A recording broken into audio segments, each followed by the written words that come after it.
So in Sony Music, we did have a few thousand websites hosted on a single platform in Amazon.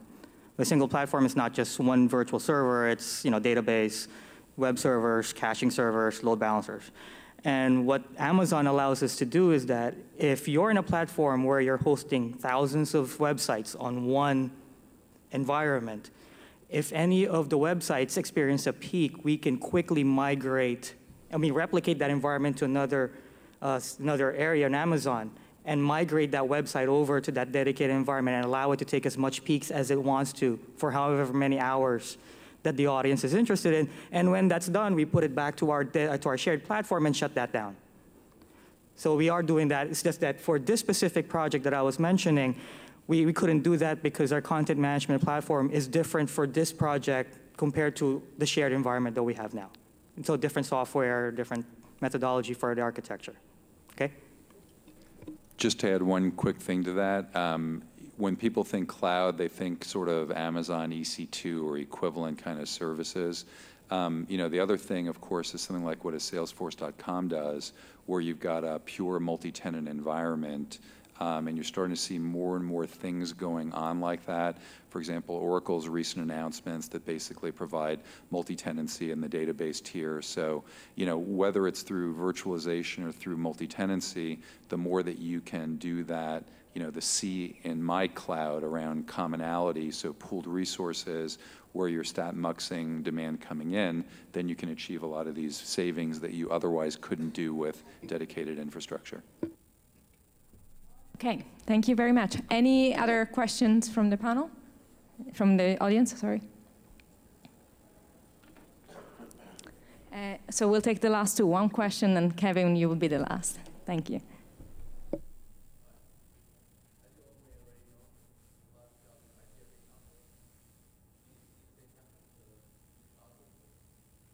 Okay, so I'm going to repeat your question. A lot of jobs in IT are being outsourced. Do you see the same happening in the cloud service? And anyone could take it. Xiaoding, do you want to say something? Or Reza?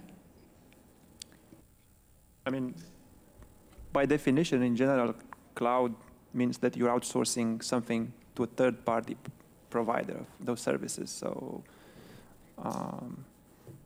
I guess this also depends, if you, I mentioned this briefly during my talk, there are some legal requirements. So for example, if you're, I don't know, a company in the European Union and you want to use Amazon web services, and the data is stored in the US, that may not be necessarily legal. So I'm not sure if that answers or touches upon the question. Yeah, if I can jump in here. So you ask if outsource, I guess the essence of your question is that if we outsource our computing resources to the cloud, does that theoretically outsource jobs as well? Is that where you're going with? So the way I've seen it from my very short career is that while, yes, it technically outsources infrastructure resources from a very low level, like operating system engineers, hardware engineers, cabling, network, all that stuff, it opens up opportunities for other types of jobs to open up because businesses now have the flexibility to do other things. Instead of them focusing on infrastructure, focusing on keeping the lights on, focusing on making sure there's power in the building, they can focus on new social media platform, or they can focus on a new type of selling, selling products, or a new type of anything. So while that could take away jobs for some businesses, right? First of all, it could open up jobs in Amazon or whatever new cloud computing platform is out there for the same type of engineers that you would have brought into like a small business. But it allows small businesses to expand at a greater capacity because they can do a lot more things. Because it takes their focus out of the lower level infrastructure to actually expanding their business model and making more money.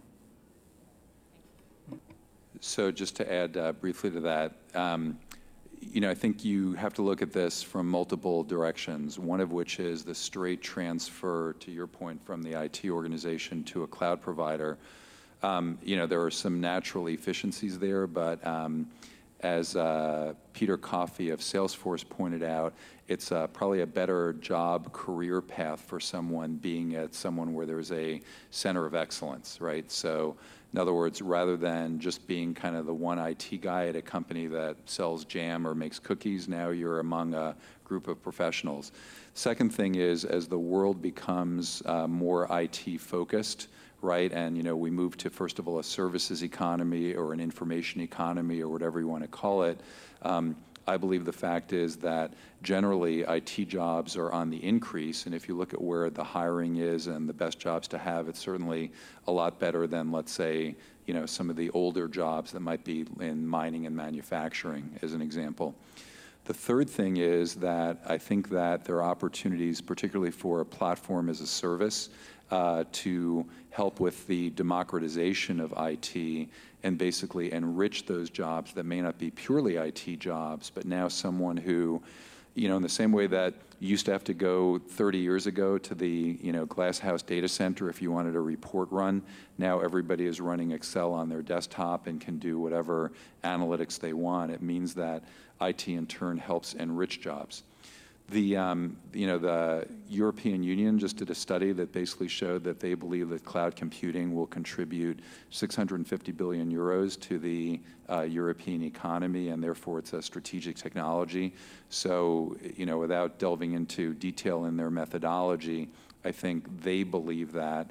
And then the last piece, I touched upon it very briefly, but the inherent substitution effect, for example, doing a video conference versus traveling on a jet plane, means actually that IT jobs will increase, possibly at the expense of other jobs.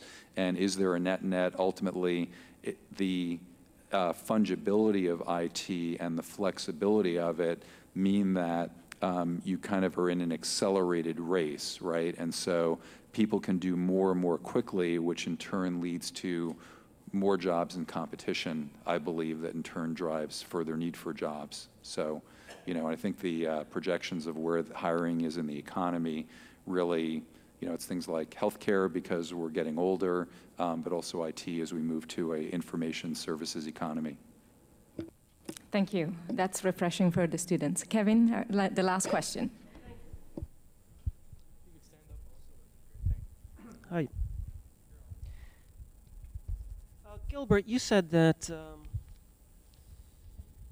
it's possible to cheat on the cost estimates for moving from physical to cloud, which I took to mean a creative approach to cost-benefit analysis or total cost of ownership. I wonder if you could share the way that you would spin that. Okay, so in a traditional data center model, the first thing is that you always bring in a budget for peak infrastructures, right? In a cloud, because you're usually, especially in a third-party hosting model, you would be tied into a multi-year agreement or multi-month agreement, right? For bringing in specific hardware or, to a third-party location or even in-house. In a cloud computing platform, since the price model is on an hourly rate on the usual case instead of a multi-month or multi-year agreement, you don't have to pad your infrastructure to the peak capacity. You can actually, depending on how the traffic patterns are going on, that go on in a regular day or in the case of a media company, even on every hour, right? You can still take on peak traffic, but on non-peak hours, you can even scale down your infrastructure to lower than the minimum requirements, right? So you can say, for example, that you want $250,000 for a year of infrastructure for a TV show website. In a traditional hosting model, you can't cheat that because you're telling them I'm bringing X amount of servers for an entire year, right? In a cloud model, you're saying that's because I'm expecting that my peak capacity is a couple of hundred servers for 6 hours a week. And then your normal run rate could be like 30, 40 servers. But as traffic patterns go, depending on how the TV show, if the TV show tanks, then you don't need to run 30 anymore. You need to run like 4 or 5. And you're still well under budget, even if the TV show eventually peaks up at the finale. So that's what it's a negative term, so to speak, but that's just how it's been in the industry that I've been part of. Okay, you're welcome. Okay, great. Thank you very much. Thank you for staying so late. If you have further questions for our speakers, they are online, on the internet, via email, Twitter, whatever you like. I wanted to point your attention to a TEDx event that is happening on November 1st at NJIT from 5 to 9 p.m.